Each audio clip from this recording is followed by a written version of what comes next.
Pertama-tama dan yang paling utama, marilah kita panjatkan puji syukur kehadirat Tuhan yang Maha Kuasa, Allah Subhanahu wa Ta'ala, yang telah melimpahkan rahmat dan hidayatnya kepada kita semua, sehingga kita pada pagi hari ini bertemu kembali di kegiatan BSK Kumham Cerdas.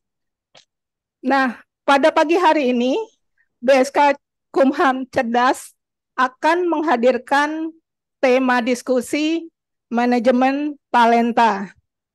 Nah, eh, apa dan bagaimana manajemen talenta ini nanti akan dibawakan oleh pembicara kita yang telah hadir bersama kita di sebelah kanan saya, Mas Oki Wahyu Budianto, analis kebijakan ahli Madya dari Badan Strategi Kebijakan Hukum dan HAM yang saat ini bertugas di Pusat Pengelolaan Data dan Informasi Penelitian Hukum dan HAM. Izin pertama-tama kami mengucapkan terima kasih kepada Kepala Badan Strategi Kebijakan Hukum dan HAM yang hari ini telah hadir bersama kita meskipun melalui Zoom untuk bersama-sama kita menjadikan kita semua insan Kumham menjadi lebih cerdas lagi. Iya, Bapak? Kami juga ingin menyapa para pimpinan tinggi Pratama di lingkungan BSK Kumham, juga mungkin para pimpinan tinggi Pratama yang ada di lingkungan kantor wilayah di seluruh Indonesia, dan juga Bapak Ibu yang telah hadir melalui Zoom yang tidak bisa kami sebutkan satu persatu. Nah, Bapak Ibu, sebelum kita mulai, mohon perkenan Bapak Kepala Badan untuk memberikan pengantar kegiatan kita pada pagi hari ini, sekaligus membuka kegiatan BSK Kumham Cerdas pada tanggal 1 November 2023. Kepada Bapak Dr. Ambek Paramarta, waktu dan tempat kami persilakan. Terima kasih Mbak Yani. Assalamualaikum warahmatullahi wabarakatuh. Selamat pagi, salam sejahtera untuk kita semua. Om Swastiastu, Namo Buddhaya, salam kebajikan untuk kita semua.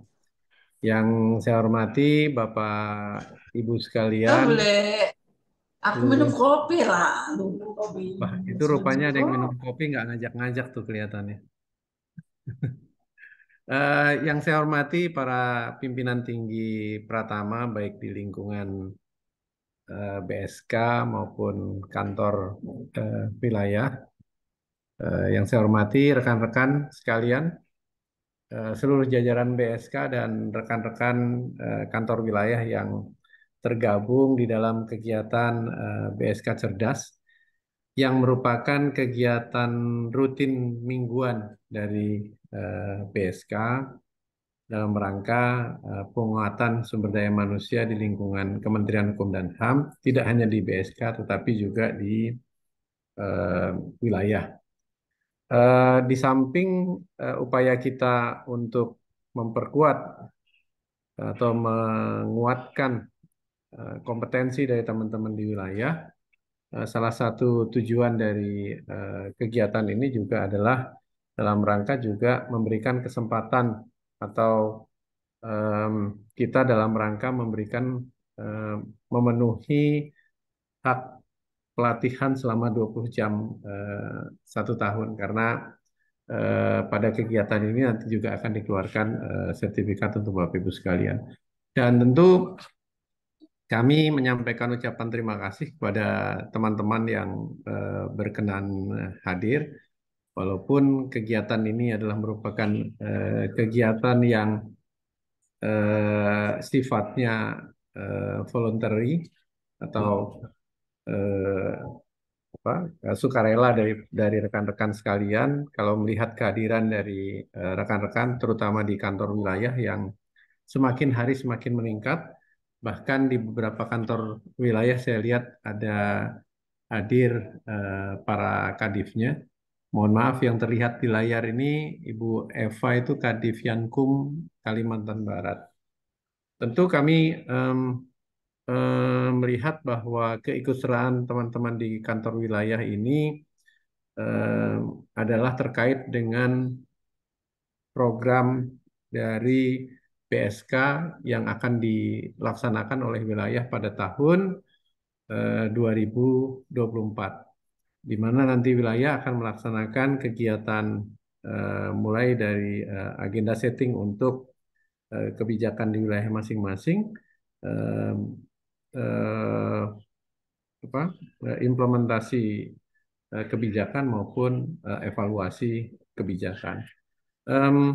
Mbak Yuni bisa tolong di share screen? Baik, supaya tidak terlalu menyita waktu teman-teman. Nah, kalau kita melihat siklus kebijakan ini saya ulang-ulang pada setiap kesempatan supaya kita juga punya pemahaman yang sama bahwa berdasarkan surat edaran Kepala itu kita memahami bahwa dalam rangka perumusan kebijakan publik di Indonesia ini diatur siklus kebijakannya melalui regulasi yang dikeluarkan oleh Kepalaan.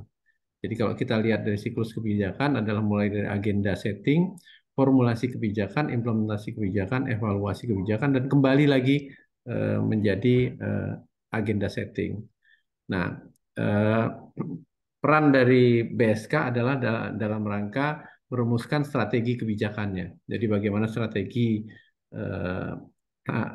agenda settingnya, bagaimana strategi formulasi kebijakannya, bagaimana strategi implementasi kebijakan, sampai kepada strategi evaluasi kebijakan. Nah, terkait dengan siklus ini, pada tahun 2024 itu akan ada peran kantor wilayah dalam rangka terkait dengan siklus ini adalah pada tahap implementasi kebijakan dan evaluasi kebijakan. Nah, kami melihat bahwa pada raker kemarin, teman-teman itu rata-rata mengalami hambatan terkait dengan SDM, di mana memang tidak terdapat analis kebijakan di wilayah. Sementara mau tidak mau pada tahun 2024 ini kita akan sudah melaksanakan kegiatan yang nantinya di wilayah itu terkait dengan implementasi kebijakan dan evaluasi kebijakan. Oleh karena itu, salah satu tujuan dari kegiatan ini adalah dalam rangka memperkuat teman-teman di wilayah agar nanti bisa melaksanakan sebagian dari tugas BSK itu di wilayah. Dan kami berharap teman-teman dari BSK ini yang nantinya juga akan menjadi pendamping atau menjadi tim asistensi bagi setiap kantor wilayah, tentu sudah mulai bisa dari kegiatan ini memberikan pemahaman atau berdiskusi bersama-sama dengan teman-teman di kantor wilayah agar kegiatan kita pada tahun 2024 itu bisa berjalan dengan baik. Itu yang melandasi kenapa kita melakukan kegiatan ini. Jadi sekaligus juga teman-teman nanti di kantor wilayah berkenalan dengan jajaran BSK yang kemungkinan besar akan menjadi pendamping dari masing-masing kantor wilayah. Jadi untuk tahun 2024 kami nanti akan membuka semacam help desk ya dalam rangka kantor wilayah itu bisa melakukan konsultasi terkait dengan kajian-kajian yang nantinya akan dilakukan oleh kantor wilayah sendiri dan kemudian dipaparkan oleh kantor wilayah sendiri dan kemudian juga dilaksanakan oleh kantor wilayah sendiri. Jadi sebagai contoh misalnya terkait dengan implementasi kebijakan, nanti kantor wilayah yang melakukan analisis implementasi kebijakan, hasilnya berupa strategi implementasi dari kebijakan yang sudah diterapkan oleh pusat, dan kemudian strategi implementasi kebijakan ini menjadi tools bagi teman-teman di wilayah dalam rangka mengoptimalkan kebijakan yang sudah diturunkan dari pusat agar hasil dari kebijakan itu sesuai dengan tujuan dari dirumuskannya sebuah kebijakan. Itu saja Bapak Ibu sekalian yang menjadi pengantar. Saya khawatir menyita waktunya Mas Oki. Oleh karena itu, contoh-contoh yang disampaikan oleh teman-teman di BSK ini memang kami harapkan juga bisa dikaitkan dengan bagaimana dalam rangka kita eh, menerapkan sebuah kajian ini berdasarkan siklus kebijakan yang tadi telah saya sampaikan. Demikian, terima kasih. Wassalamualaikum warahmatullahi wabarakatuh. Selamat pagi, shalom, salam sejahtera untuk kita semua. Om Santi Santi Santi. Waalaikumsalam warahmatullahi Ya, terima kasih Bapak untuk pengantar atau sambutan serta membuka kegiatan BSK Kumham Cerdas pada pagi hari ini. Nah, tema pada pagi hari ini adalah manajemen talenta. Nah, manajemen talenta ini adalah salah satu bentuk manajemen untuk ASN ya, termasuk PNS. Sedikit ingin saya sampaikan dengan mengutip siaran pers dari Badan Kepegawaian Negara yang disampaikan pada tanggal 30 Mei 2023 disebutkan bahwa salah satu target manajemen talenta yakni selain sebagai bentuk database profil kompetensi ASN, pembentukan manajemen talenta juga ditujukan untuk regenerasi SDM ASN.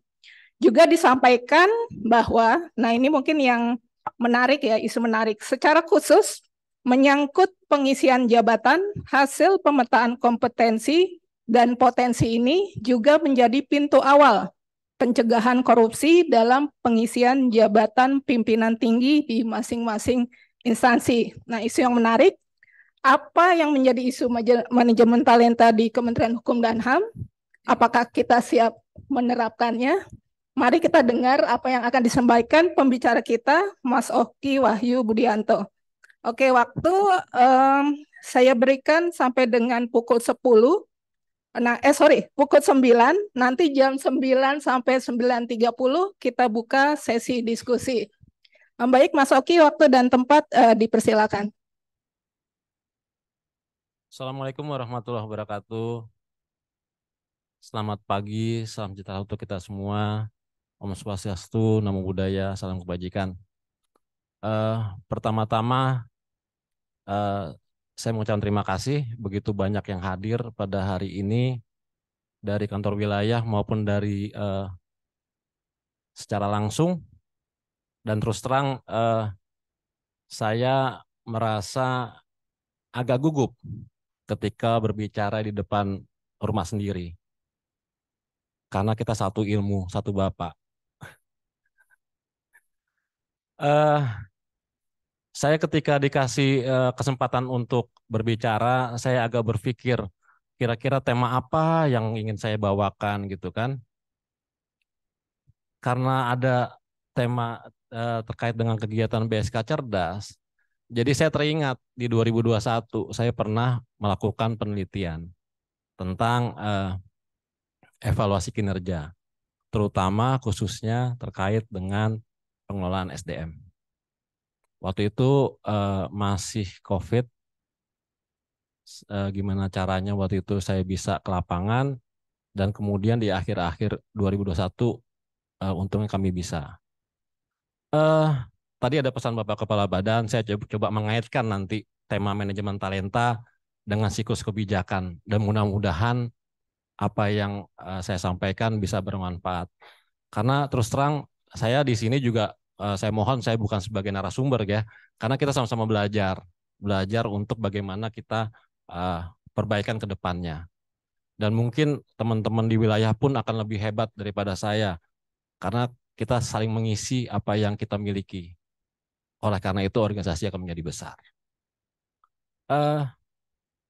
Bisa kita mulai?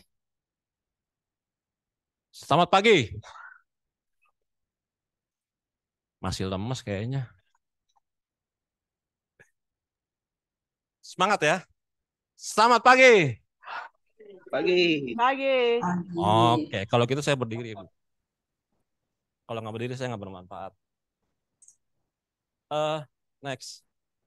Saya coba mereview tema teman-teman, saudara-saudara saya sebelumnya terkait Kencang dengan kali. siklus kebijakan, Ibu Sabrina dengan Dari kelompok panti asuhan sosial mengenai kepercayaan dengan ilustrasi HP rusak, dan minggu lalu terkait dengan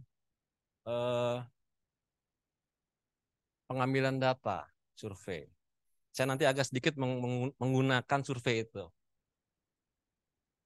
Kita sebagai pelayan masyarakat ya, seperti kita tahu ya, tentu publik ini kan pasti berharap besar bagaimana bisa mendapatkan pelayanan prima dari kita ASN.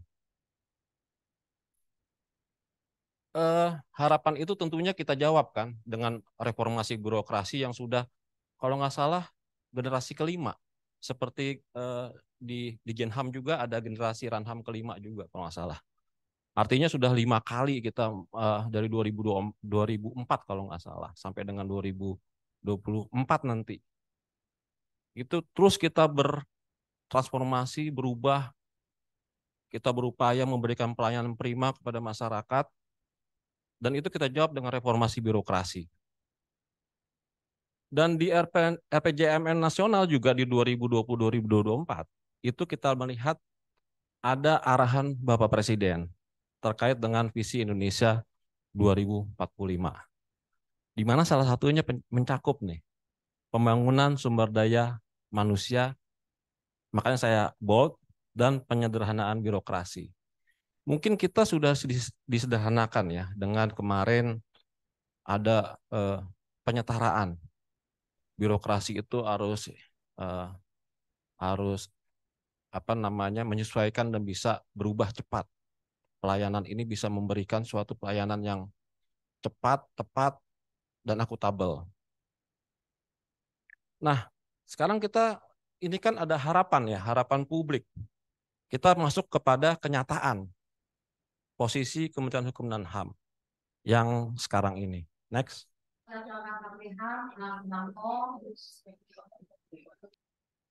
Ada tanda tanya di sini kenyataannya.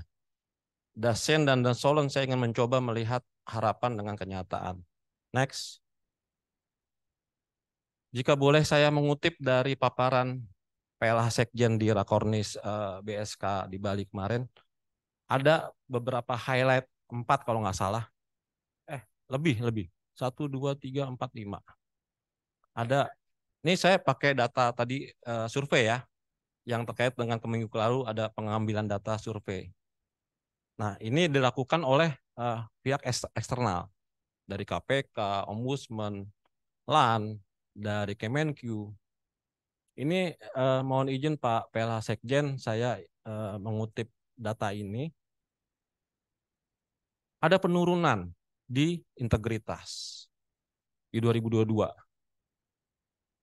Pelayanan publik, ternyata kita turun Kumham. Padahal tadi harapan masyarakat adalah pelayanan prima. Arsip, kita jelek, turun. Indikator kinerja pelaksanaan anggaran, IKPA, turun. Yang menarik adalah kepatuhan terhadap standar pelayanan publik. Artinya apa? Kalau kita lihat ini. Manusianya sebagai pelayannya yang kelihatannya turun.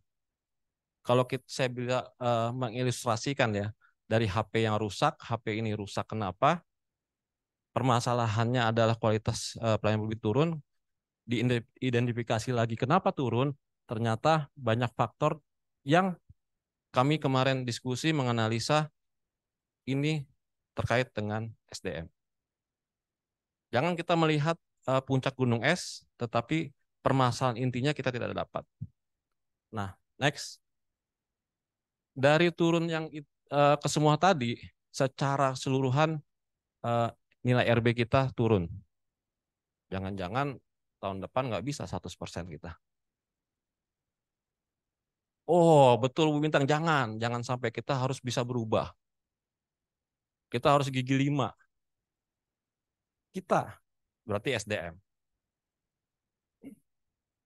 Ini hanya data ya, data. Seperti saya tadi ilustrasikan, Minggu lalu kita bagaimana pengambilan data, ini orang melakukan pengambilan data, dan kita juga punya indeks yang dipakai secara nasional, IKMPK. Dan supaya integritas kita ternyata turun juga, padahal kita yang buat. Ada apa ini kan? Kenapa kita turun? Apa nggak mau 100%? Kan gitu.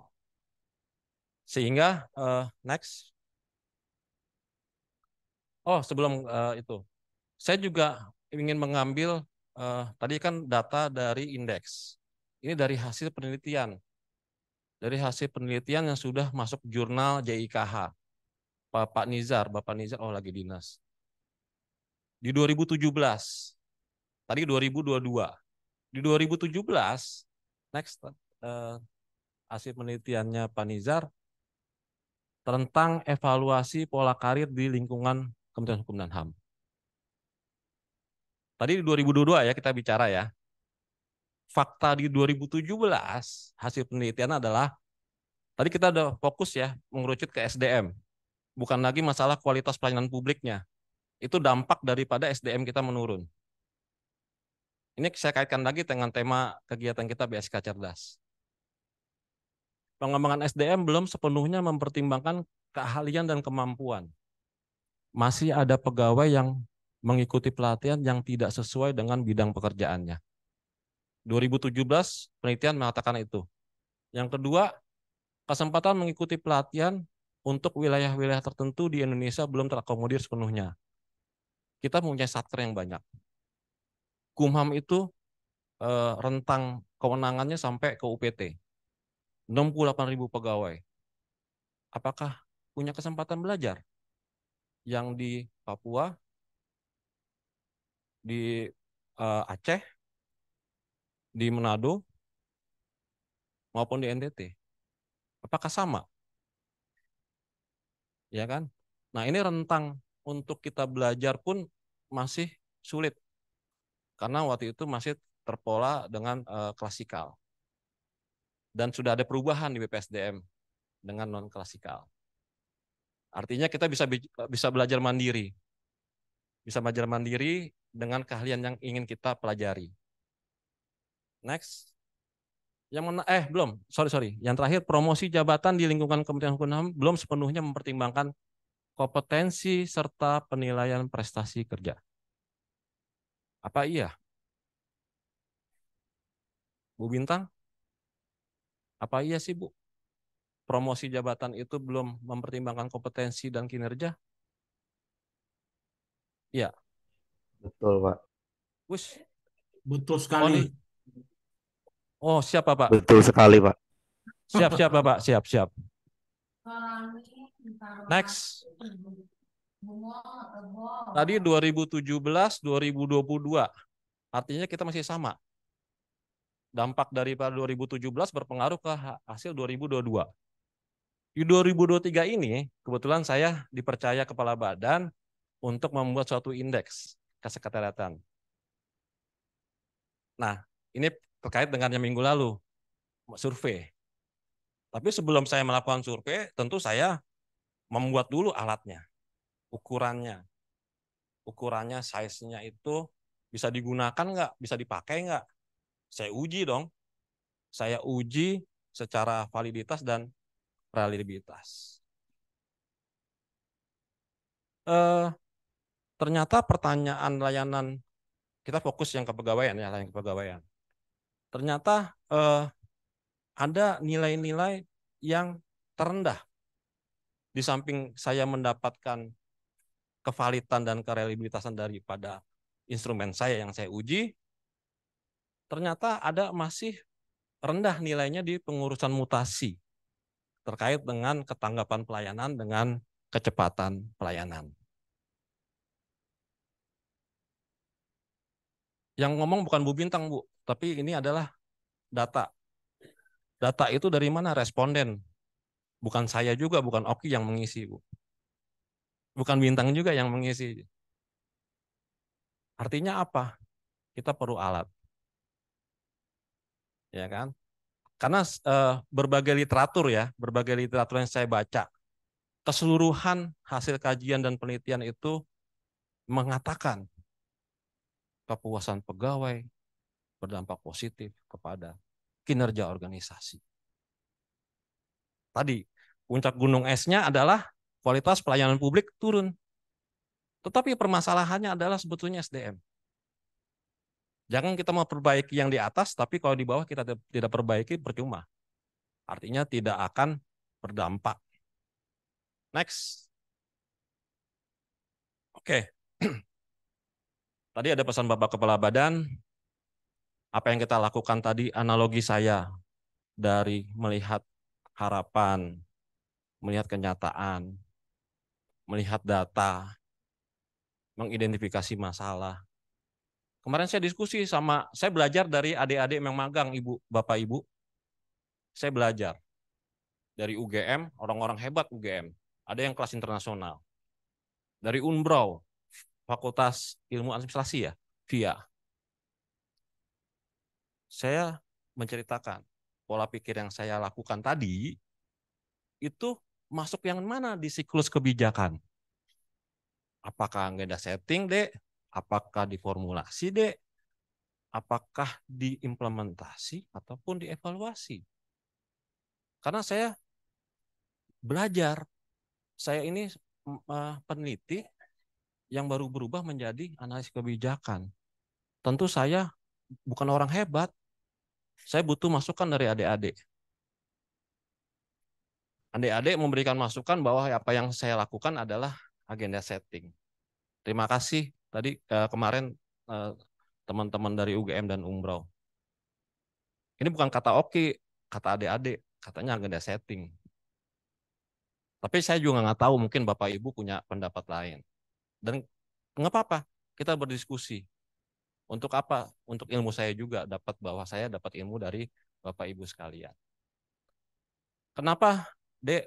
Saya bilang, kenapa agenda setting? Karena Bapak melakukan identifikasi masalah, menganalisis masalah, dan menggunakan partisipasi publik. Partisipasi publiknya dari mana? Dari survei yang data tadi. Oh, gitu ya. Terima kasih, saya bilang kan. Artinya saya dibantu oleh adik-adik. Saya bukan apa-apalah, adik-adik yang lebih hebat. Dan terdahulu pembicara saya memberikan inspirasi bahwa saya bisa merangkum dari data maupun dari siklus yang pernah diajarkan di 2 Rabu sebelumnya. Dengan ilustrasi HP memudahkan kita untuk berpikir secara nyata, karena kita kan sehari-hari main gadget. Jadi itu ilustrasi yang menurut saya sangat baik untuk Ibu Sabrina. Next.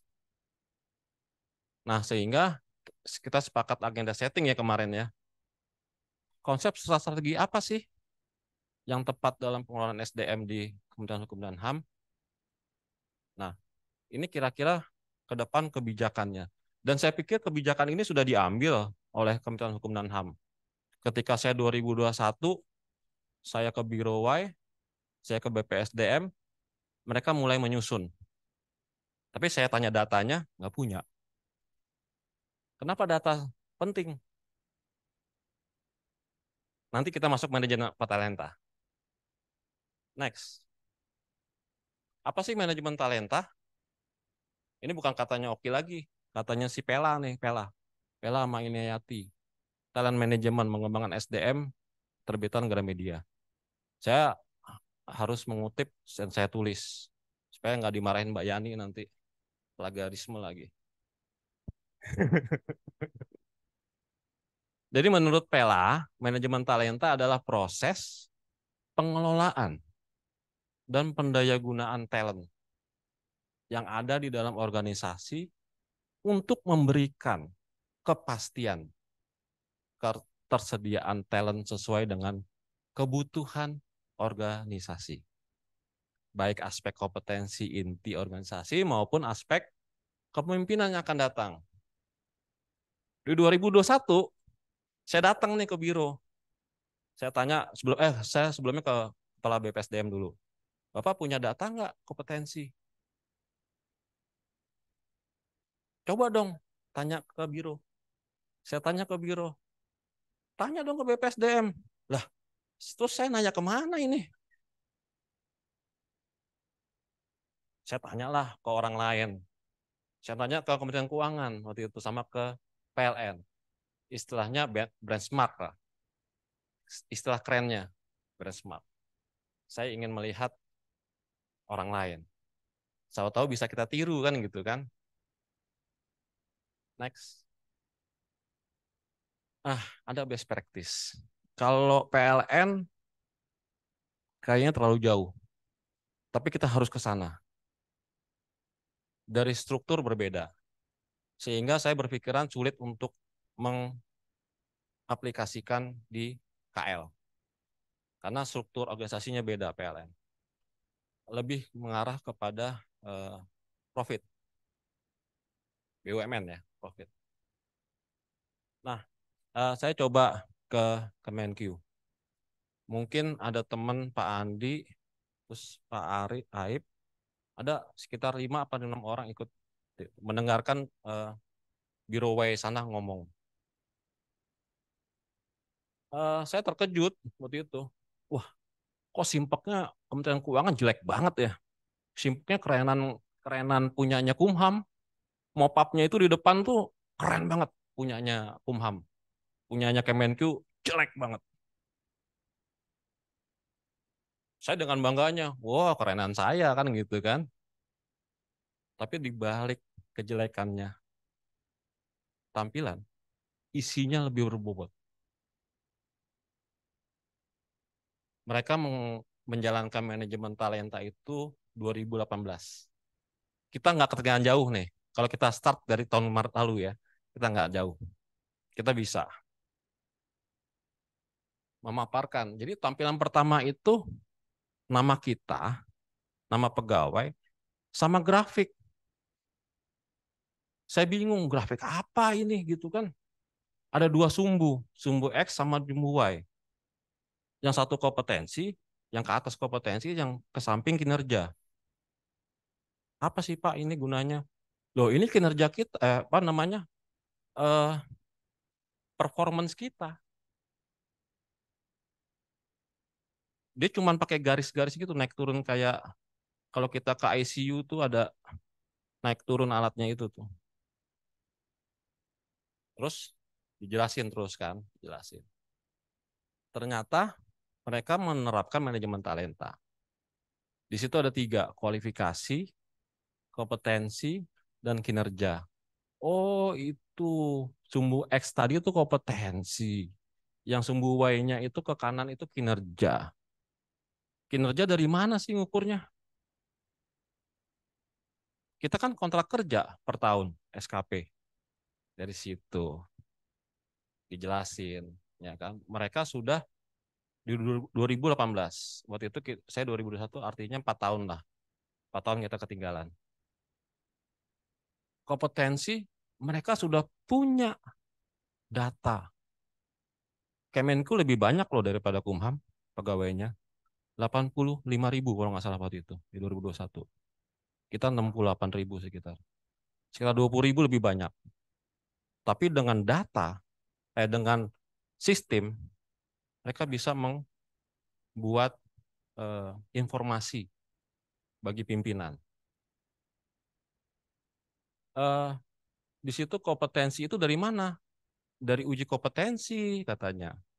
Nanti akan ketahuan. Ibu Yani nanti kurangnya di mana? Apakah di teknis, di manajerial, ataupun di sosial kultural. Next. Nah, ini ada workflow manajemen talenta yang milik dari Kemenkyu. Tadi, dari perencanaan dulu, ternyata ada analisis kebutuhan talent. Kebutuhan itu dari mana? Dari jobnya dulu. Kumham itu perlu orang yang gimana sih? Ahli apa sih? Ya kan? Atau jangan-jangan dengan penyetaraan kemarin ada resistensi yang sudah eselon 4, eselon 3 di JF kan. Mungkin juga ada dampak itu. Ya kan? Resistensi. Karena dipaksakan semua jadi analis kebijakan. Padahal kemampuannya bukan di situ. Apakah tepat kebijakan itu? Nah, ini nanti bisa dikaji lah. Mungkin teman-teman Kanwil bisa ikut juga. Ternyata diidentifikasi dulu jabatan targetnya.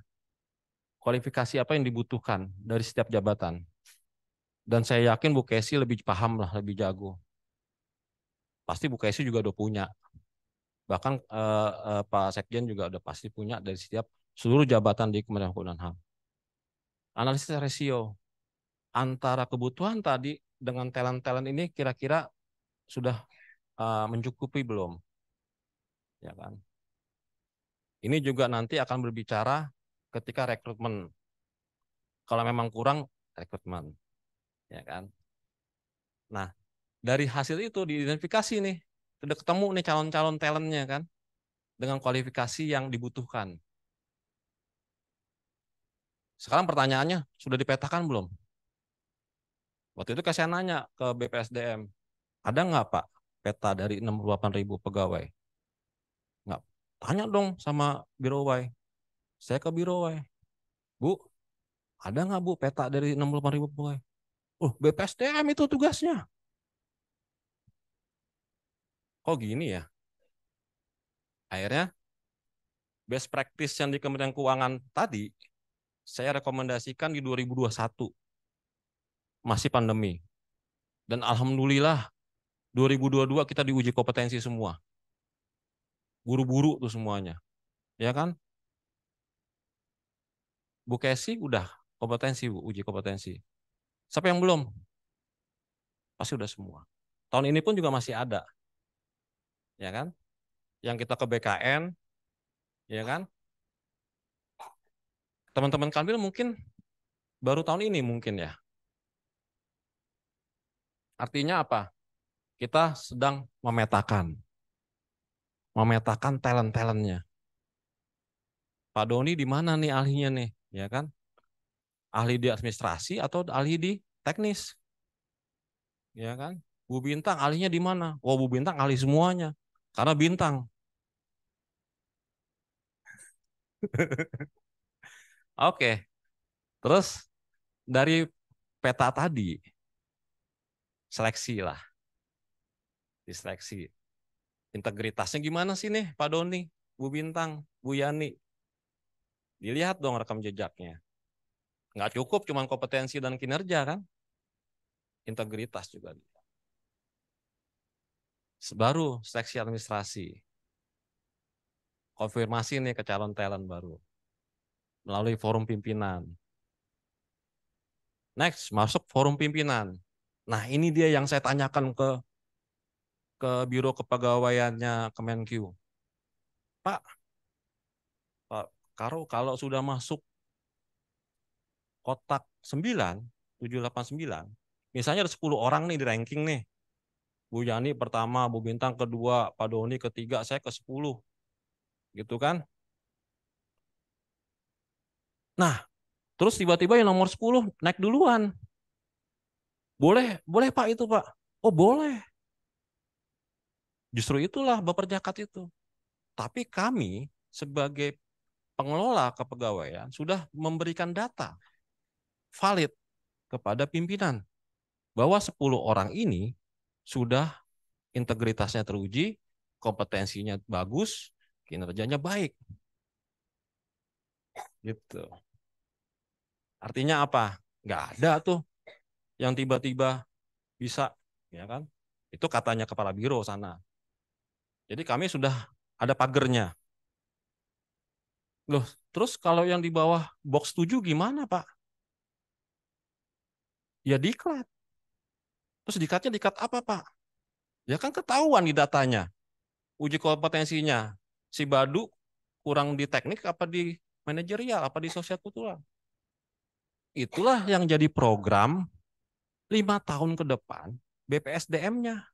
Jadi BPSDM enggak lagi membuat kegiatan yang ngada-ngada. Dari data itu sudah bisa. Kapan bisa dipanggil si Badu untuk dikat ini? Ya kan? Tinggal sediain ruang, bukan ruang ya, mungkin sekarang pakai online juga bisa dengan MOOC ya. Nah, langsung sertifikatnya diberikan. Itu sudah ada kemajuan. Tinggal kita bagaimana menerapkan sebetulnya.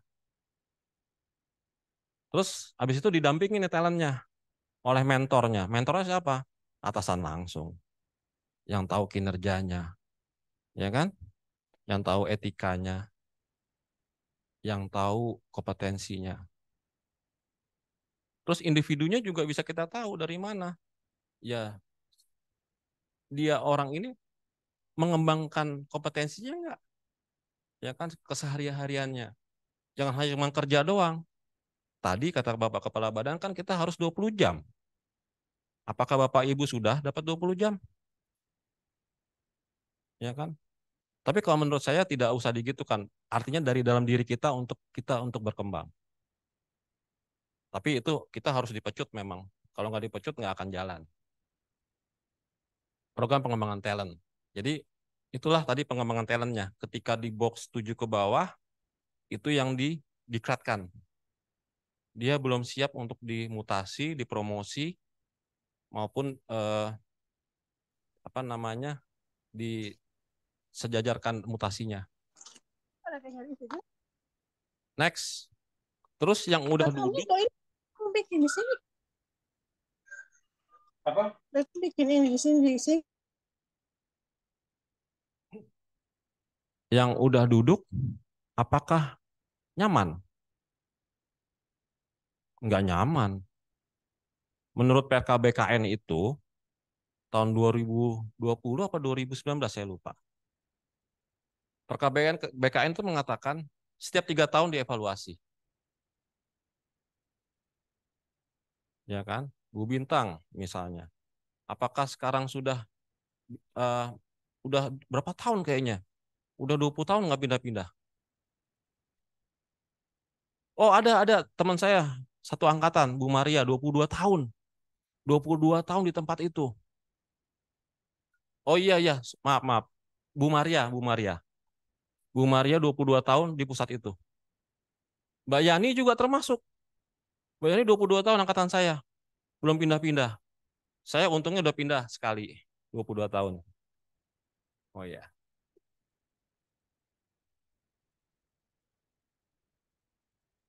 Oh iya, Bu Kesi juga. Oke. Jadi rame kan, jadi rame nih, jadi rame. Maaf. Oke, kita balik lagi ke laptop. Artinya apa? Mohon maaf Bu Kesi, kita belum menjalankan manajemen talenta. Oke, next. Terus di 2021 saya menawarkan strategi. Tadi konsepnya manajemen talenta. Strateginya gimana Kumham bisa mengakselerasi ini? Supaya kita nggak ketinggalan sama Kemenq. Saya ada 5 rekomendasi waktu itu. Pertama kali basis data dulu. Basis data harus kuat. 68.000 pegawai itu harus didata. Dokter Doris jangan-jangan kompetensi bukan jadi dokter, tapi pimpinan tinggi kan gitu kan. Kita nggak tahu Bu dokter, ya kan? Atau oh ya kepala puskesmas di LP Cipinang, ya.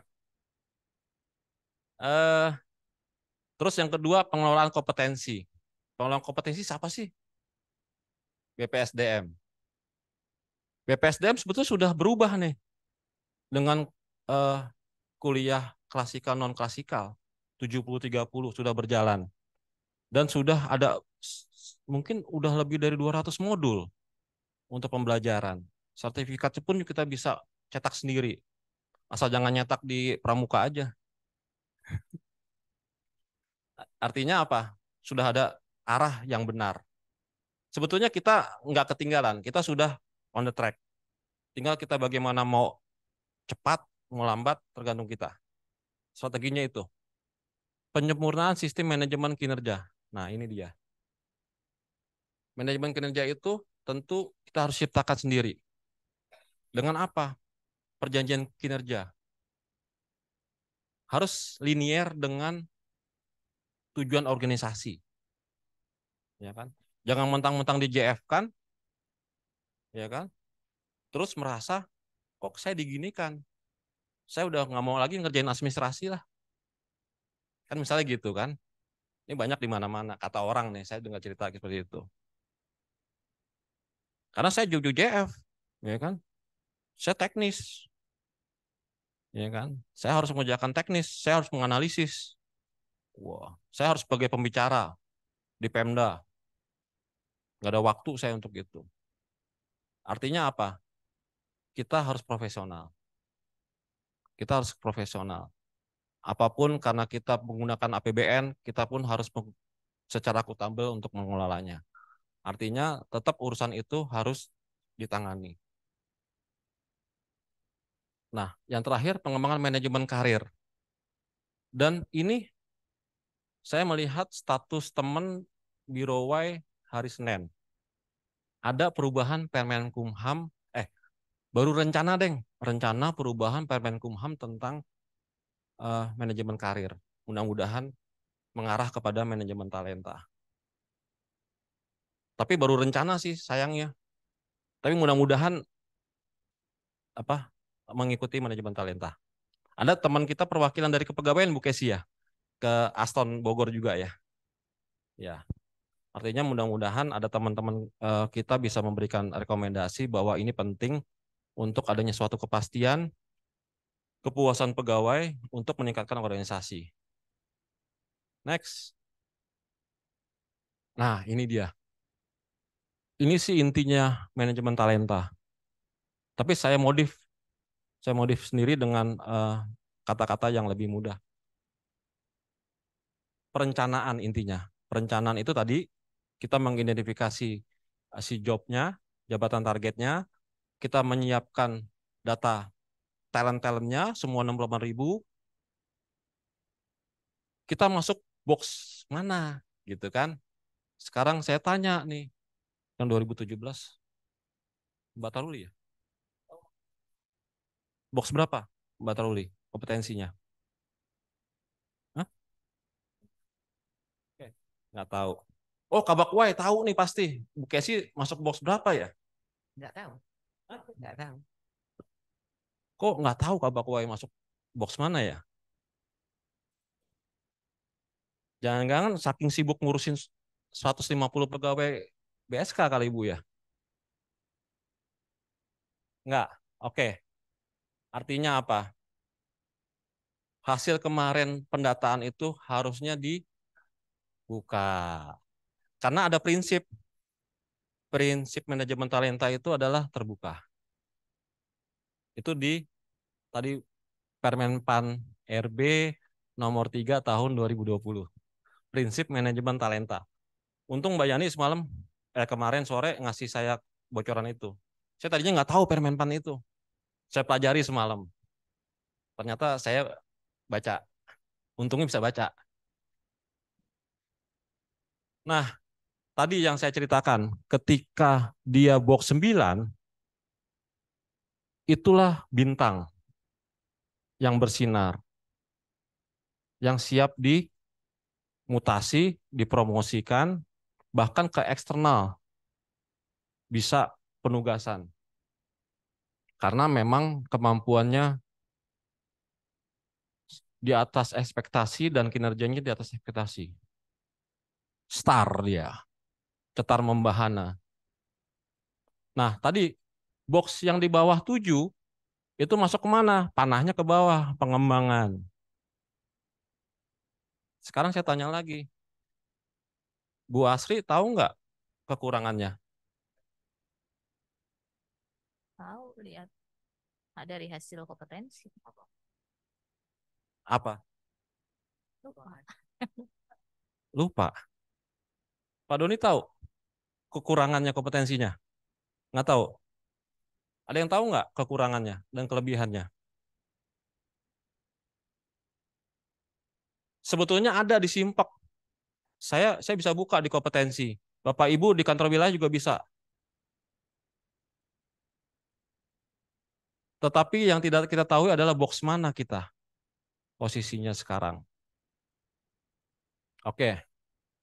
Itu mudah-mudahan tahun ini bisa terjawab apa yang menjadi keinginan manajemen talenta di Kementerian Hukum dan HAM. Setelah itu dikembangkan, si pegawai bisa masuk lagi ke box dan mudah-mudahan diharapkan meningkat. Kinerjanya meningkat, kompetensinya meningkat sehingga bisa mencapai star. Kalau banyak yang star, nanti bagaimana tinggal pimpinan bisa memilih the best of the best dalam forum pimpinan tadi. Nah, tadi yang saya ceritakan ketika sudah duduk 3 tahun itu harus dievaluasi. Harus dievaluasi. Dan dievaluasinya itu bisa jadi tidak di jabatan yang diduduki sekarang dan dimutasikan misalnya ke GF. Ya kan? Jabatan fungsional. Ataupun bisa yang tadinya ahli administrasi masuk ke teknis. Next, kayaknya yang terakhir. Kayaknya pas ya, jam 9. Ada pesan menarik yang ketika saya mengikuti sidang terbuka Bapak Kepala Badan, mohon izin Bapak Kepala Badan, saya mengutip pesan Bapak. Di dalam ada quote-nya itu adalah organisasi menjadi besar karena kita terus belajar. Pesan Bapak ini sesuai dengan BSK Cerdas yang Bapak inisiasi untuk kemajuan Kementerian Hukum dan HAM. Demikian dari saya, lebih kurangnya mohon maaf.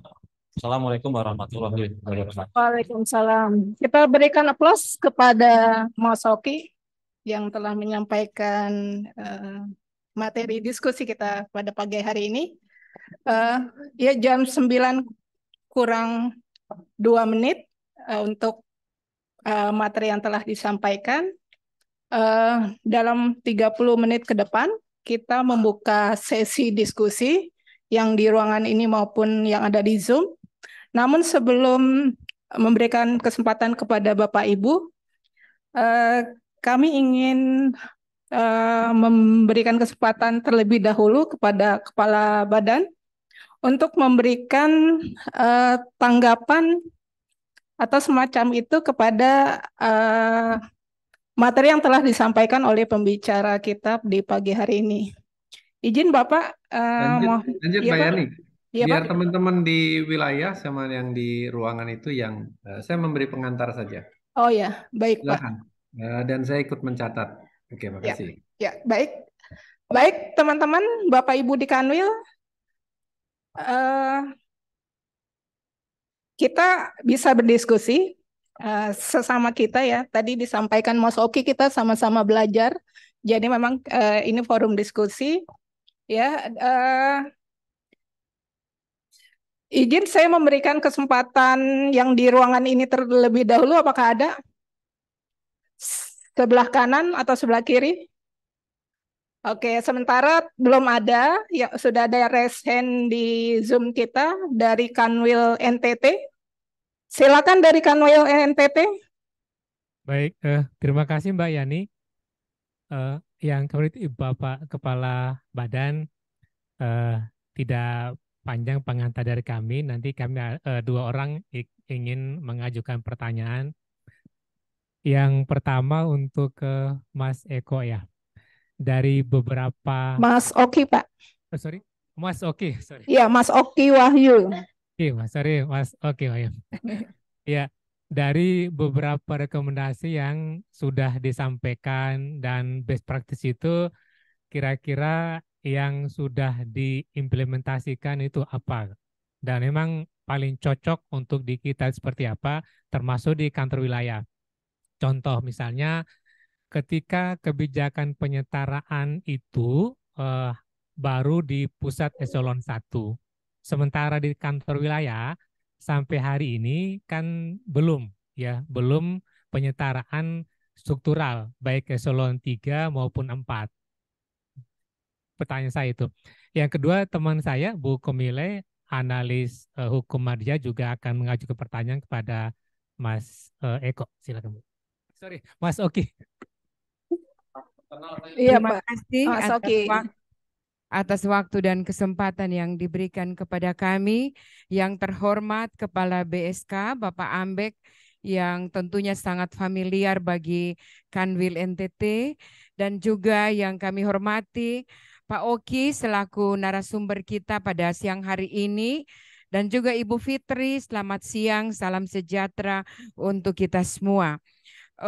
Saya mungkin tidak akan berpanjang lebar, tetapi menarik sekali materi kita hari ini, dan berbicara tentang manajemen talent tentu adalah sesuatu yang sangat penting dan sangat dibutuhkan oleh organisasi, teristimewa untuk kita Kementerian Hukum dan HAM.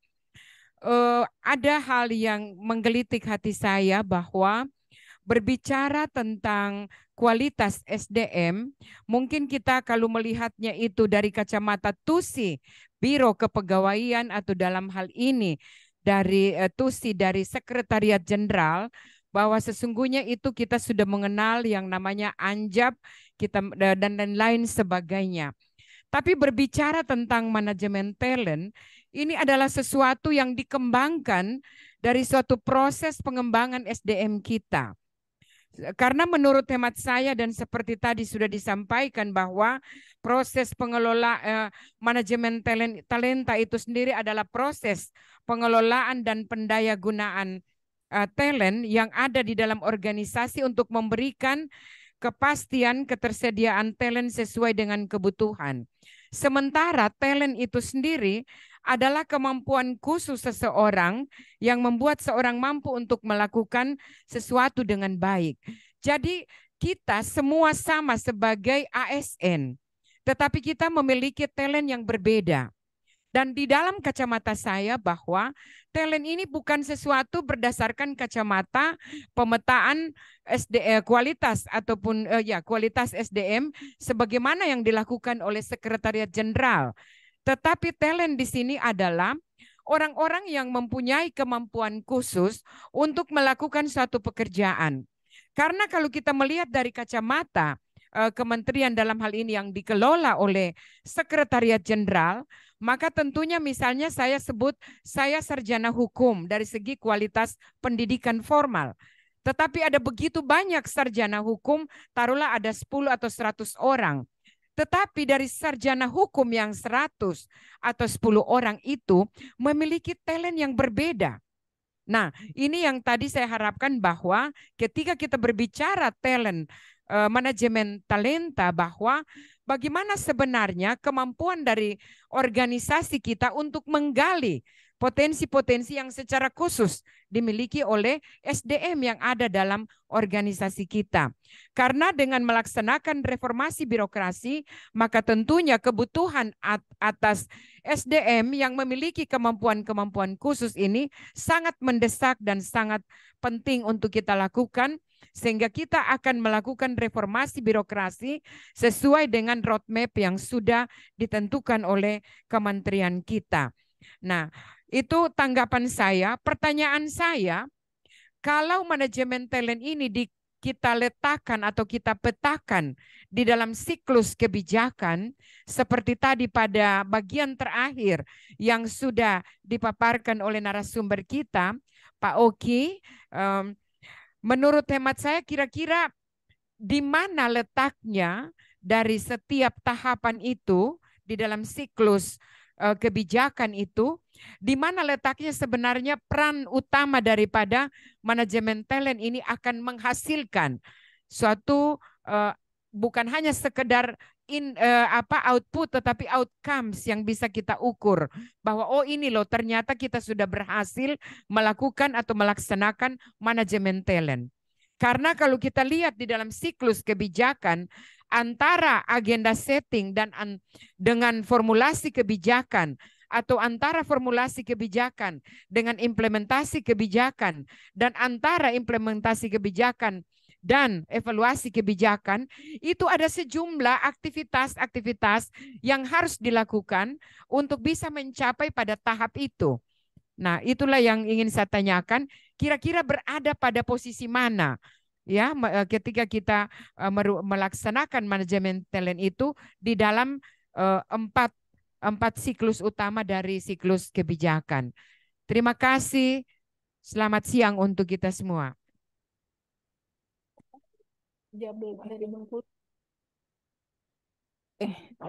Oke, dari Kanwil NTT ada 2 penanggap, dari Pak Mustafa ya Pak ya, dan Ibu Ance.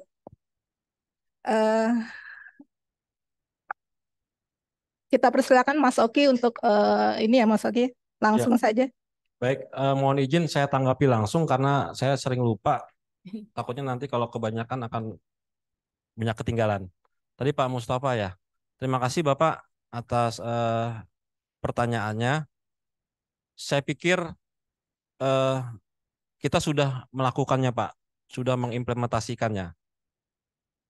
Buktinya apa? Kita sudah memetakan di tahun 2022 kemarin dan sampai dengan tahun ini kita masih terus melakukan uji kompetensi untuk posisi-posisi mana kita berada. Cuman memang informasi yang menurut saya kurang adalah di informasi. Karena posisi tadi saya tanyakan ke teman-teman, bahkan ke diri saya pun saya nggak tahu di box mana. Artinya mungkin ke depannya dalam hal informasi kita posisi ada di mana itu yang harus diketahui oleh masing-masing di masing-masing simpoknya. Itu yang pertama. Yang kedua, ini sahabat lama saya, Bu Komile. Terima kasih banyak Ibu. Dulu kita bekerja bersama Ibu Kakanwil. Waktu itu beliau Kabid Ham. Ibu Komile tadi juga sudah mengaitkan terkait dengan siklus kebijakan. Ini sepertinya Ibu Komile sudah hatam di dalam analis kebijakan ilmunya. Tadi dari 4 siklus itu mana yang bisa menentukan dampak yang hebat? Ini pemikiran saya Bu, pribadi yang masih belajar Bu. Kalau saya melihat ketika kita tepat memformulasikan kebijakannya Bu. Artinya di layer kedua. Tadi kalau kita sepakat agenda setting kita adalah pengelolaan SDM ke depannya, berikutnya adalah bagaimana kita memformulasikan kebijakan itu bisa secara tepat dan dijalankan secara benar. Ini yang perlu digarisbawahi adalah dijalankan dengan benar. Artinya apa? Kebijakan kalaupun tidak kita jalankan dengan benar, ini akan percuma juga. Artinya apa? Paling tidak ketika kebijakan itu kita sudah baik, paling enggak ada harapan bagi kita untuk maju lebih daripada hari kemarin. Mungkin itu tanggapan saya. Terima kasih dari Kanwil Nusa Tenggara Timur. Mungkin nanti kita bisa berkolaborasi lagi ke depannya untuk bagaimana kemajuan Kementerian HAM. Baik Mas Hoki, untuk Kanwil NTT, kalau masih ada yang ini nanti forum berikutnya atau kegiatan lainnya bisa kita berdiskusi ya Pak Bu. Nah berikutnya untuk Kanwil Bengkulu, tapi untuk sebelum ke Kanwil Bengkulu, saya minta teman-teman untuk menyiapkan pertanyaan. Kalau tidak kita nggak keluar dari ruangan ini. Kanwil Bengkulu dipersilakan. Baik, terima kasih. Assalamualaikum warahmatullahi wabarakatuh. Waalaikumsalam warahmatullahi. Oh ya Pak Kadif ini ya, Pak Ya, Andriansa. Pak Andriansa, apa kabar? Iya Pak. Iya. Bu? Iya, silakan Pak Kadif. Ya, baik, yang saya hormati tentunya Pak Kabadan hadir dan juga ada Pak Kapus yang hadir dan semua rekan-rekan di Zoom.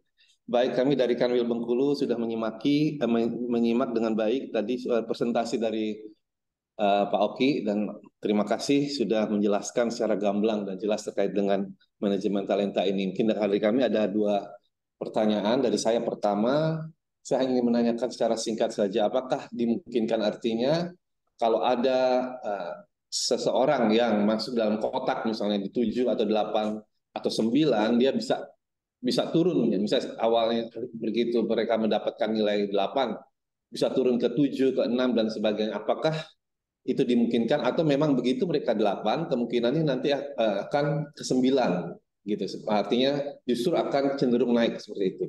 Nah, itu mungkin pertanyaan pertama. Yang kedua, dari rekan kami juga di sini ada Kabid HAM, Ibu Nelly ingin menanyakan terkait dengan manajemen talenta ini. Silakan Bu Nelly. Baik, Assalamualaikum warahmatullahi wabarakatuh. Selamat pagi. Waalaikumsalam warahmatullahi wabarakatuh. Oke, Bu Fitri, izin saya akan menanyakan terkait dengan manajemen talenta sehubungan dengan 2018. Terus terang Bapak Ibu, saya sudah mengikuti untuk kompetensi talenta. Nah, itu memang saya mendapatkan itu ada manajerial, struktural, dan teknis.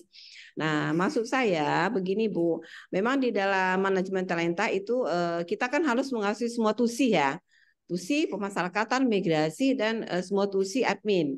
Nah, setelah saya simak di situ, kebanyakan juga banyak yang tidak menguasai tusi-tusi yang lain, misalnya di admin, karena selama ini dia hanya berada di misalnya di divisi Yangkum. Jadi dia menguasai divisi Yangkum. Nah, alangkah baiknya itu untuk ke depan, maksud saya ini kan, kalau masukan dari Pak Oki, tadi kita adanya suatu selama misalnya 10 tahun, jangan kita berada di suatu tempat. Jadi kita bisa istilahnya mutasi ke ke migrasi dan Bapak. Jadi semua tusi itu kita menguasai. Selain itu juga saya sangat mendukung ini Pak. Kalau bisa itu untuk manajemen talenta ini juga diterapkan untuk eselon 4. Eselon 4 yang ada di kantor wilayah, dan itu nanti akan juga kebetulan kita di bulan tahun ini ya, itu ada itu uji kompetensi juga. Nah, bagaimana itu diterapkan juga untuk staf juga, sehingga mereka mengetahui semua tusi yang ada di kantor wilayah. Nah, untuk ke depan ini, Bapak. Izin Bapak itu sekedar informasi dari kami, mungkin untuk ke depan mudah-mudahan ini bisa terlaksana dengan baik. Baik Bapak, Assalamualaikum warahmatullahi wabarakatuh. Waalaikumsalam warahmatullahi wabarakatuh. Silakan Mas Oki. Ada 2 Baik. penanggap ya. Baik Bu Yani, terima kasih. Mohon izin Pak Kadif Bengkulu. Tadi ada pertanyaan yang sangat baik, dan ini juga saya tanyakan waktu ketika benchmark ke Kemenq, dan saya melihat aturannya di Permen Peraturan BKN itu. Kenapa kita perlu evaluasi tadi Pak dalam siklus manajemen talenta per 3 tahun? Karena mungkin saja seseorang yang tadi di box 7, 8, 9 itu bisa turun, bahkan yang tadi yang di box 6 ke bawah, 7 ke bawah, itu dengan sudah dikembangkan oleh mesin BPSDM ini, sehingga bisa meningkat kompetensinya. Tapi juga perlu dilihat juga Bapak, ketika bukan hanya kompetensi, tetapi kinerja. Kinerja itu capaiannya.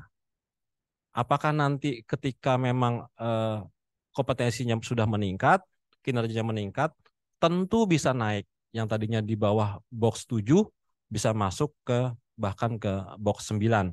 Dan box 9 pun bisa jadi akan turun. Sehingga tadi yang saya katakan di paparan tadi, mungkin saja misalnya Pak Kadif ketika dievaluasi 3 tahun ternyata nanti bisa masuk ke JF utama ataupun JF Madya. Dilihat dievaluasi di situ Bapak. Yang kedua Ibu Nelly, ini juga sangat baik pertanyaannya. Kementerian kita memang kementerian yang heterogen. Di situ ada pemasyarakatan, ada imigrasi, Yankumnya sendiri ada 6 unit yang harus dikuasai. Dan ini juga saya tanyakan ketika saya benchmark di Kemenq. Ada jawaban yang ini terkait dengan kebijakan dari pimpinan. Artinya, bisa nggak seperti saya waktu itu nanya, seseorang itu bisa pindah ke tusi lainnya. Padahal sudah tahu kita bukan ahli di situ, gitu kan? Nah, jawaban dari Karonya waktu itu adalah tidak bisa Pak. Artinya ketika berkarir di divisi Yankum. Ini berubah baru tahun ini, Pak. Tahun 2021. Itu khusus PIMTI Madya. Dan itu terjadi. Waktu itu saya ingat Pak Askloni ya, Dirjen apa namanya anggaran berubah menjadi Dirjen Pajak waktu itu. Itu baru tahun itu oleh Bu Menteri istilahnya ada tour of duty bagi PIMTI Madya supaya bisa menguasai bidang-bidang lainnya. Bukan hanya anggaran, bukan hanya pajak, bukan hanya bea cukai. Nah, untuk di bawah PIMTI Madya harus bagaimana, Pak? Ya harus fokus terhadap karirnya. Karena saudara direkrut khusus sudah tahu sampai dengan pensiun nanti. Logika berpikir seperti itu, Ibu. Artinya butuh apa? Butuh analis hukum. Ya analis hukum itu. Dari pertama, muda, madya, tama. Ketika sudah madya, apakah bisa? Dilihat nanti. Uji kompetensi lagi. Open bidding. Dilihat juga nanti ketika PIMTI Pratama mau masuk ke JF utama, ada nggak formasinya? Oh, kompetensinya sesuai nggak? Kan gitu kan? Itu harus dilihat dan harus terbuka informasi-informasi yang terkait dengan uji kompetensi maupun keberadaan kita di nilai kita di posisi mana. Makanya tadi saya tanya teman-teman apakah tahu di box mana? Ternyata tidak ada yang tahu. Termasuk diri saya juga nggak tahu saya ada di box mana. Cuman yang saya tahu ada di simpek kita itu, oh ini optimum pelayanan hukum dan HAM kalau nggak salah gitu. Nah tapi apa gunanya itu saya tidak tahu. Artinya apa? Mungkin nanti ada mudah-mudahan Permenkumham yang akan disusun memberikan guidelines, panduan bagaimana menerapkan tentang pengelolaan SDM di Kementerian Hukum dan HAM. Dan mungkin sekarang lagi dibahas di Bogor. Dan mudah-mudahan nanti ke depannya ada matahari yang bersinar kembali. Terima kasih. Ya, baik. Berikutnya saya berikan kesempatan kembali untuk teman-teman yang ada di ruangan sini. Sebelah kiri, sebelah kanan. Oke, sebelah kiri resen duluan. Mbak Ganes, baru mahasiswa kita, mahasiswa magang, boleh ya Mas Oki untuk ikut berdiskusi, boleh ya Bu Kesi? Silakan Mbak Ganes. Baik, terima kasih Bu Yani, terima kasih Mas Oki untuk materinya.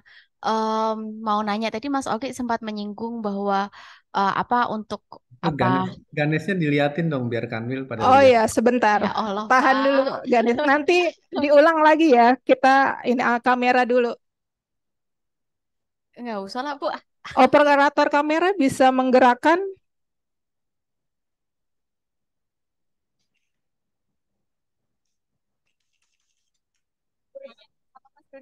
atau Mbak Ganes maju ke depan di sini.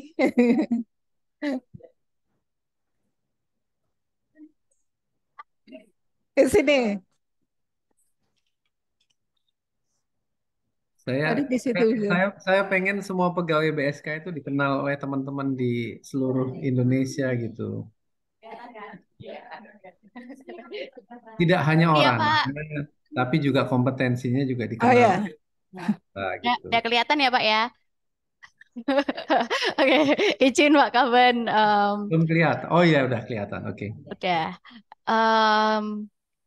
Jadi mau bertanya, tadi Mas Oki kan sempat menyinggung bahwa apa ada lebih baiknya satu orang itu tuh bisa rolling ke tempat lain agar mengerti konteks dari bagian yang lain dan tidak begitu-begitu saja. Jadi juga biar berkembang kompetensinya. Nah, cuman kan sekarang ini kita lagi memasuki era di mana kita semua dituntut menjadi JFT ya. Ketika jadi JFT kan berarti sebenarnya spesifik, kayak Bu Kesi berarti di kepegawaian, Bu Yani sebagai publikasi ya memang akan di situ gitu. Nah, menurut ya akan pindah pusat tapi pasti akan mengerjakan pekerjaan yang sama. Nah, kalau menurut Mas Oki ini sebuah paradoks di mana kita sebenarnya disuruh apa mendalami atau expert di situ, tapi kemudian jadi tidak mengerti konteks bagian yang lain, atau justru malah itu bagus gitu. Dan bagaimana mengatasinya biar tetap ada di situ, expert di situ, tapi juga berkembang. Mungkin itu pertanyaannya. Terima kasih Bu Yani dan Mas Oki. Terima kasih. Pertanyaan yang menarik. Di satu sisi dituntut keahlian yang semakin spesifik, tapi di sisi lain kita harus mengetahui hal-hal yang ada di sekitar kita ya. Jadi kalau kita ditanya tentang imigrasi, nggak bisa geleng-geleng juga gitu kan. Silakan Mas Oki. Baik, ini yang di awal saya bilang tadi, saya agak grogi ketika di rumah sendiri saya berbicara. Karena kita satu ilmu, satu bapak. Tapi saya coba menganalogikan pemikiran begini. Tadi saya mengatakan dan belajar dari Kemenq bahwa orang itu harus spesialisasi sampai dengan PIMTI Pratama. Ketika sampai PIMTI Madya bisa tour of duty. Artinya bisa menguasai dari segi manajerialnya. Karena PIMTI Madya itu sudah harus heavy-nya itu di manajerial. Itu alasannya kenapa hanya di Madya yang bisa tour of duty. Nah, tadi kalau kita sandingkan dengan era JF ini, kita harus spesialisasi ya dengan konsep tadi yang saya pelajari di Kemenq, memang spesialisasi harus dijalankan ketika seseorang itu harus expert di bidangnya. Tetapi di satu sisi, orang itu katanya tadi harus berkembang. Tentu berkembangnya itu dari sisi keekspertannya, kebidangannya, dia harus berkembang. Seperti dari pertama, muda, madya, dan utama. Itu yang penangkapan saya ya, mungkin saya salah. Berkembangnya itu dalam karirnya, karir jenjangnya, jelasnya, kejelasannya. Dan ketika madya, dengan era sekarang madya, itu bisa sama-sama mengikuti open bidding, kalau tidak salah begitu ya Bu Kesi, dengan para koordinator untuk PIMTI Pratama. Artinya di situ juga akan dilihat kompetensi-kompetensinya. Karena ketika sudah PIMTI, itu teknis dan manajerial yang sudah harus dikuasai. Nah, itu penangkapan saya. Mungkin saya salah, nanti bisa kita berdiskusi kembali. Karena itu yang pemahaman saya dari pembelajaran saya dalam waktu singkat di Kementerian Keuangan 2 tahun yang lalu. Artinya expert sampai dengan dia PIMTI Pratama ataupun JF Madya nanti bisa bersaing untuk bagaimana menjadi utama maupun madya. Nah, ketika madya ini bisa tour of duty karena manajerial yang dipentingkan di tingkat PIMTI Madya. Terima kasih. Oke, baik. Itu yang ada di Kemenq ya. Kalau kita mungkin belum menetapkan kebijakannya seperti apa ya Mas Oki ya.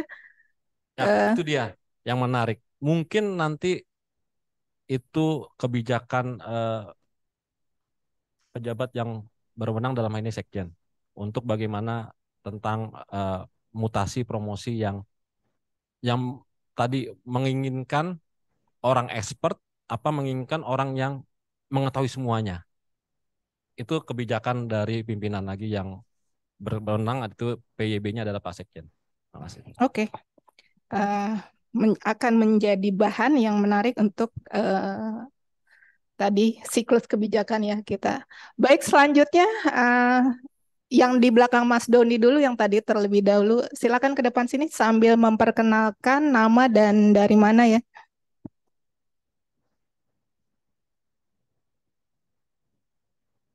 Ini boleh. Oh, Assalamualaikum warahmatullahi wabarakatuh. Salam kenal. Salam kenal. Saya Davina Alexandra Sulotia, mahasiswi International Undergraduate Program Universitas Gadjah Mada, majoring in Public Policy and Management. Jadi mungkin saya bukan memberikan pertanyaan, tapi melainkan saya ingin memberikan sebuah masukan kepada Bapak Oki. Karena yang tadi saya dengar tadi adalah, oh ini tuh seakan-akan hanya pekerjaan sebuah kepegawaian saja yang dimana hanya SDM atau kepegawaian. Tapi menurut saya sebetulnya ini kan soal talent retention. Ini kita melihat, jangan lihat berarti ini bukan cuma ngomongin soal human resource saja, tapi ini juga kita melihat sebagai human capital. Human sebagai capital, bukan sebagai resource atau aset, tapi human as a human, talent. Nah, jadi saya berpikir mungkin ada pentingnya juga dihilangkan sebuah silo mentality, karena ini terjadi juga tadi sama apa yang Bapak bilang, bahwa ketika Bapak mempertanyakan sebuah data, dioper-oper kan, BPSDM, ke biro ini, ke kepegawaian. Harusnya menurut saya ada juga, apa ya, harus juga diterlibatkannya middle manager. Middle manager yaitu mungkin kepala bidang atau mungkin kapus, tiap orang kan yang dimana mereka mengenal secara baik pegawai-pegawainya lebih dekat. Dan juga diterlibatkan juga pegawai-pegawai secara langsung yang bisa memberikan masukannya tentang apa menurut mereka, talent mereka dan kompetensi mereka. Karena kembali lagi yang saya takutkan adalah bila kita hanya fokus kepada sebuah bagian kepegawaian saja atau SDM saja, silo mentality ini akan mengurangi demokratisasi di negara ini juga. Ini kan institusi negara ya. Ini kembali lagi kepada konstitusi kita di mana kita memegang erat yang namanya itu demokrasi. Ini sistem demokrasi juga. Jadi ini juga karena ini mengandung juga hak-hak setiap banyak pegawai. Jadi saya pikir ada perlunya juga untuk menekankan kepada partisipasi pegawai dan juga middle manager. Jadi tidak hanya dititik beratkan saja terhadap orang-orang kepegawaian saja. Karena kembali lagi menurut saya ini melibatkan hak-hak banyak pegawai. Mungkin itu saja sih masukan dari saya, Pak. Jadi ini juga supaya lebih gampang juga untuk pemetaan talent manajemennya, karena ini kan juga perlu data, dan data juga pasti perlu banyak quote-unquote kesaksian ya. Jadi ya itu masukan dari saya aja sih, Pak. Makasih, Pak. Ya, baik, terima kasih. Ya.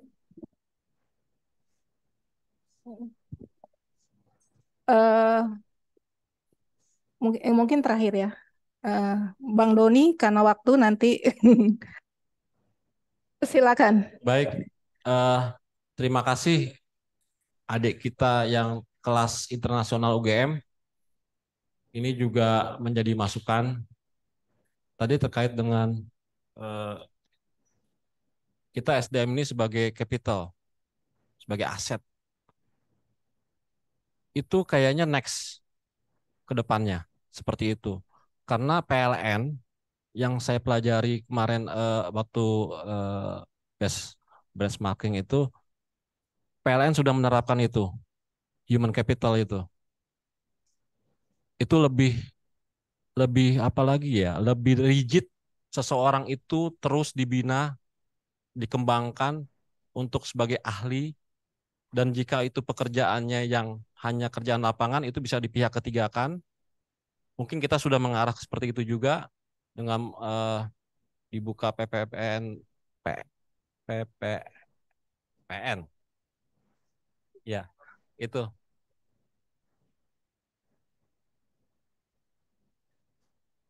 Artinya apa? Mungkin tadi masukan adik kita Davina, mungkin setelah manajemen talenta ini ataupun nanti ada kajian kita ketika ini kan tadi kan adalah agenda setting. Mungkin itu ada opsi kedua. Opsi kedua bukan hanya manajemen talenta, tetapi bagaimana kita langsung melompat kepada konsep yang dijalankan oleh PLN ataupun ada konsep-konsep lainnya sebagai alternatif kebijakan. Nah, itu bisa nanti menjadi bahan untuk kita bisa memberikan analisis kebijakan yang lebih baik lagi. Terima kasih, Adik Davina. Ya, izin Bu Kesi mungkin minta waktu tambahan sedikit lagi ya, karena bersama kita dari tadi mengikuti staf ahli bidang penguatan reformasi birokrasi, ada Bapak Dr. Asep Kurnia. Apa kita bisa memberikan kesempatan kepada Pak staf ahli untuk menyampaikan sesuatu? Izin Pak Asep. Lanjut aja Mbak Yani, kita dengerin. Pak Ambak, selamat pagi. Pagi Pak Asep. Saya ingin Pak Asep ikut berkomentar juga sebelum nanti saya berkomentar juga. Ya, terima kasih Pak ahli, Pak staf ahli Pak Asep sudah bersama kita. karena ini pasti ada kaitannya dengan pembangunan reformasi birokrasi di Kemenkumham ya Pak ya. Izin Pak, perkenan Bapak untuk menyampaikan hal-hal yang memang urgent untuk kita tindak lanjuti.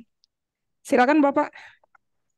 Baik, terima kasih Mbak Yani, Pak Ambek, Kepala BSK yang saya hormati, serta rekan-rekan yang hadir pada kegiatan hari ini. Alhamdulillah pagi hari ini kita bisa sama-sama mendengarkan apa yang disampaikan tadi oleh Mas Oki, juga teman-teman dari daerah. Pertama, saya menyambut baik kegiatan ini, ya, artinya bahwa kita selalu dapat meningkatkan kompetensi tentunya dalam rangka bagaimana kita bisa memberikan penguatan kepada kinerja di Kementerian Hukum dan HAM ini. Saya lihat di teman-teman di BSK sangat ramai sekali di ruangan, senang sekali saya melihatnya. Bertitik tolak kepada data yang mungkin bisa kita lihat, terutama indeks ASN profesional ya. Jadi indeks ASN profesional kita ini boleh dikatakan sangat kurang nilainya, itu 39, sekian lah, seperti itu. Dari skala 0 sampai dengan 100. Nah, di dalamnya ada instrumen-instrumen untuk melakukan penilaian dari ASN profesional ini. Di antaranya terkait dengan kualifikasi, pengembangan kompetensi, termasuk juga hukuman disiplin di dalamnya. Memang saat ini akan digabungkan terutama antara indeks ASN profesional dengan manajemen talenta ini. Tapi bagi saya justru penurunan atau kurangnya nilai indeks ASN profesional ini perlu kita lakukan langkah-langkah yang lebih nyata lagi. Apa sih yang sebenarnya gitu. Jadi ini merupakan bagian dari reformasi birokrasi. Nah, indeks profesional ASN juga tentunya berkontribusi terhadap nilai indeks reformasi birokrasi secara keseluruhan. Jadi untuk Bapak Ibu ketahui bahwa saat ini indeks reformasi birokrasi kita di tahun 2022 ini mengalami penurunan dari yang sebelumnya 80, sekian menjadi 79, sekian. Memang kalau dilihat nilainya tidak seberapa, tapi dari sisi kategori yang sebelumnya di atas 80 itu sangat baik, di bawah 80 itu cuma menjadi baik saja. Ini juga saya kira perlu kita lakukan langkah-langkah yang tepat ya, bagaimana supaya secara keseluruhan indeks-indeks yang berkaitan dengan reformasi birokrasi ini semakin juga meningkat. Bapak Ibu sekalian yang saya hormati, saat ini harus kita akui ya, terkait reformasi birokrasi banyak hal terutama di daerah dan wilayah ya, maksud saya sudah semakin melemah semangat dari teman-teman yang ada di daerah. Nah, kemarin kebetulan kami di staf ahli juga mengadakan rapat secara internal, dan insya Allah besok saya akan rapat juga dengan Pak Karo Perencanaan dan Inspektur Wilayah 2 yang menangani reformasi birokrasi ini. Kira-kira langkah-langkah di tahun 2004 apa yang harus kita lakukan. Saya lihat memang secara sepintas ketika saya mengunjungi ke daerah, ternyata banyak sekali dokumen-dokumen yang harus disampaikan kepada kita. Dan ini hanya sekedar pemenuhan dokumen saja. Ya, tidak berkaitan dengan kualitas daripada laporannya itu sendiri. Nah, Bapak Ibu sekalian, kembali lagi ke masalah ASN profesional. Saya tentunya sangat berharap dengan kegiatan ini bisa memunculkan satu langkah-langkah, terutama rekomendasi dari BSK yang mungkin kita juga bisa bersama-sama menyampaikan kepada teman-teman yang ada di wilayah maupun unit eselon 1 lainnya. Jadi kegiatan ini sangat bermanfaat dan mohon perkenan nanti Kepala BSK juga Mas Oki, Mbak Yani dan teman-teman semua kiranya rekomendasi ini paling tidak kami di staf ahli pun bisa ditembuskan sehingga ketika kita melakukan pembinaan ke wilayah ini juga merupakan bagian dari hal yang akan kami sampaikan kepada teman-teman yang ada di daerah. Terima kasih juga Pak KBSK yang sudah memberikan akses kepada kami untuk melihat aplikasi 3AS maupun Sipkumham sehingga sekarang pembinaan yang dilaksanakan oleh staf ahli dan staf khusus menjadi lebih fokus kepada permasalahan-permasalahan yang dialami yang tentunya di setiap daerah tentunya berbeda-beda permasalahannya. Saya kira itu saja yang bisa saya sampaikan. Terima kasih pada teman-teman semua, Kepala BSK.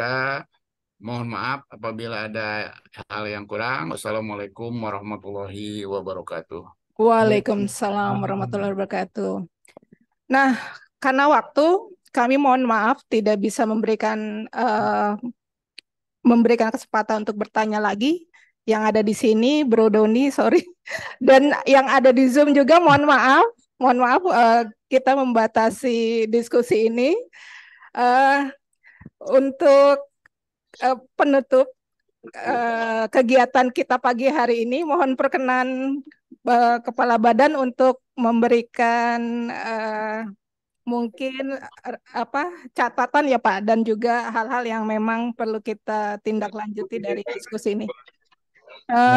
Silakan Bapak. Baik, terima kasih.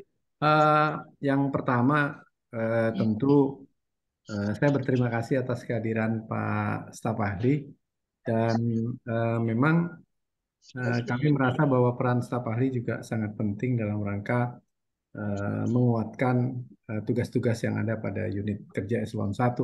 Karena sesungguhnya saya juga adalah staf ahli yang ditempatkan sebagai kepala BSK, Pak. Jadi ini memang ada keterikatan di situ. Itu yang pertama. Dan yang kedua, saya melihat betapa kegiatan BSK Cerdas ini semakin hari semakin bocor itu minta tolong di semakin menarik, terbukti dari waktu dan pertanyaan-pertanyaan yang muncul pada kegiatan ini. Jadi saya berterima kasih atas antusiasme dari teman-teman. Dan kita bisa melihat bahwa ketika kita mengikuti BSK Cerdas ini, ternyata kita tidak hanya semata-mata belajar tentang analisis kebijakan, bagaimana model policy analisis, tetapi juga sekaligus belajar substansi. Jadi ada dua kemarin pembicara dari BSK itu kita bicara substansi yang kemudian dikaitkan dengan analisis kebijakan. Jadi kalau kita bicara tentang kebijakan, maka adanya BSK ini adalah dalam rangka penguatan kebijakan atau tata kelola kebijakan di lingkungan Kementerian Hukum dan HAM.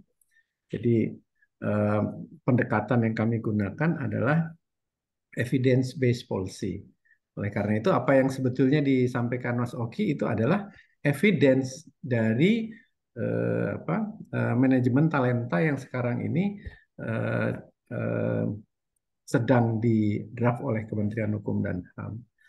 Nah, kalau tadi ada pertanyaan misalnya, di mana yang paling dirasakan dampaknya terkait dengan siklus kebijakan? Secara sepintas, Mas Oki juga sudah memberikan jawaban, bahwa kalau kita melihat di mana yang paling dirasakan dampaknya, ya seluruh tahapan dari siklus kebijakan itu dirasakan dampaknya. Sebuah kebijakan yang baik, yang memiliki dasar-dasar bukti yang kuat itu didasarkan atas agenda setting yang baik gitu. Formulasinya akan menjadi baik apabila proses agenda setting. Jadi dampak agenda setting dirasakan ketika kita memformulasikan kebijakan, karena sebetulnya memformulasikan kebijakan ada strategi-strategi bagaimana merumuskan kebijakan, dan kemudian kebijakan yang baik juga akan berdampak ketika kebijakan ini diimplementasikan. Ada yang namanya implementasi kebijakan. Nah, kita yang sering sekali kita terlupa ketika sudah membuat kebijakan, siklus kebijakan itu seolah-olah berhenti pada saat penetapan kebijakan, berhenti pada saat formulasi kebijakan. Tetapi sebetulnya ketika akan diterapkan ada satu tahapan yang mestinya harus dilewati, yaitu membuat apa yang disebut sebagai strategi implementasi kebijakan. Nah, disitulah kemudian BSK hadir. Nah, apakah kemudian ketika kebijakan ini diterapkan juga cukup? Dampaknya bagaimana? Kita akan melihat, mengevaluasi. Nah, ini baru kelihatan kalau di situ ada evaluasi dampak, misalnya bagaimana ketika kebijakan ini belum dibuat dan apa dampaknya setelah kebijakan itu dibuat. Nah, begitu dievaluasi kebijakan, kita bisa mengidentifikasi berbagai permasalahan. Nah, itu kembali lagi ke agenda setting. Oleh karena itu, kalau pertanyaannya mana yang paling berdampak, ya seluruhnya memiliki dampak terhadap siklus kebijakan. Oleh karena itu, makanya itu disebut sebagai sebuah siklus yang tidak berhenti. Begitu, Bapak Ibu sekalian. Saya kira terkait dengan isu hari ini memang isu yang sangat menarik, isu yang sangat menarik perhatian kita semua. Dan sebagai informasi, memang Sekretariat Jenderal itu sedang menyusun yang namanya manajemen karir petugas ASN di lingkungan Kementerian Hukum dan HAM. Dan saya kira kajian dari BSK ini merupakan masukan. Oleh karena itu di bulan paruh ketiga bulan November ini kita akan menyelenggarakan yang namanya advokasi kebijakan. Jadi terkait dengan ini Mas Oki, nanti hasil ini akan kita lakukan advokasi kebijakan. Jadi sebelum Permenkumham tentang manajemen karir itu nanti disahkan, kita perlu melakukan semacam advokasi hasil kajian kebijakan kita kepada para ses unit eselon 1 Biro Kepegawaian. Dan kalau berkenan Pak PLH Sekjen ikut hadir, beliau bisa hadir supaya bisa melihat, karena di situ yang terpenting adalah bagaimana mengatur pola hubungan, mekanisme, serta peran dari unit kerja eselon 1 terkait manajemen karir pegawai.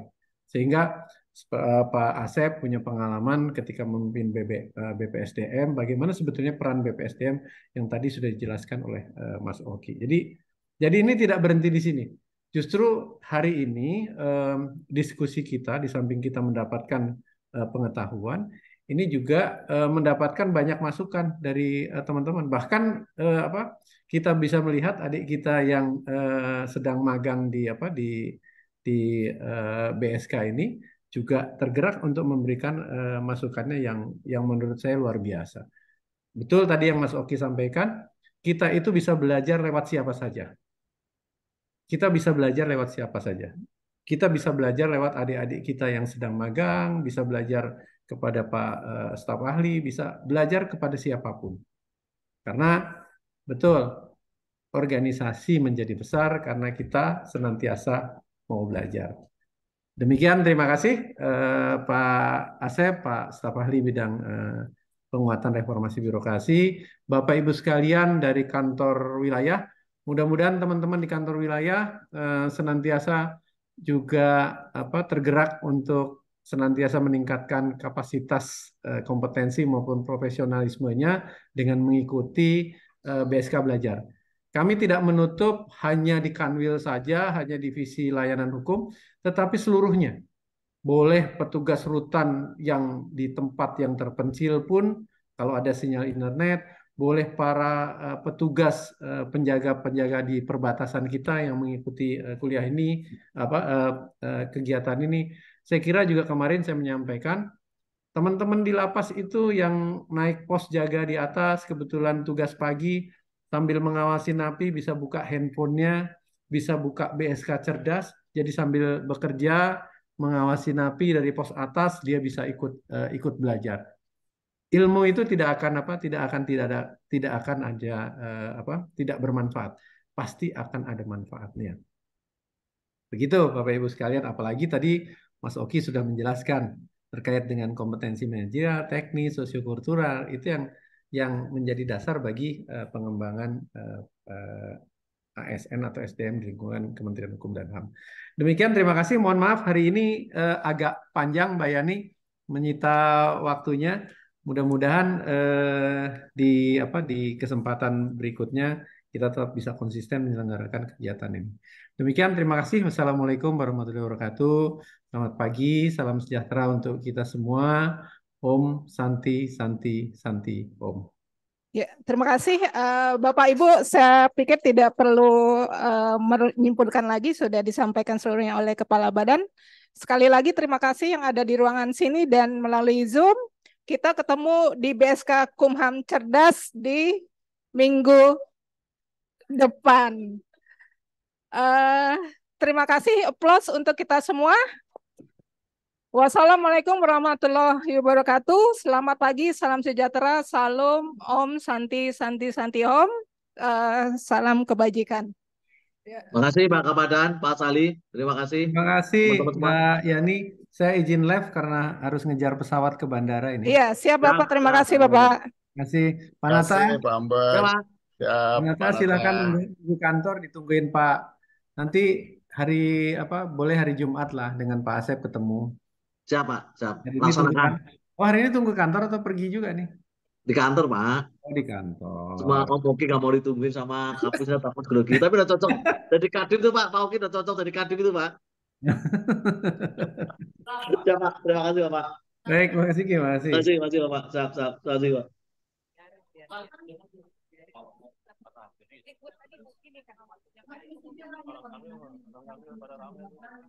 Kalau udah SD sama ini masalah. Ini mobil itu tidak pernah nampak lagi. Takut sudah dibuat itu.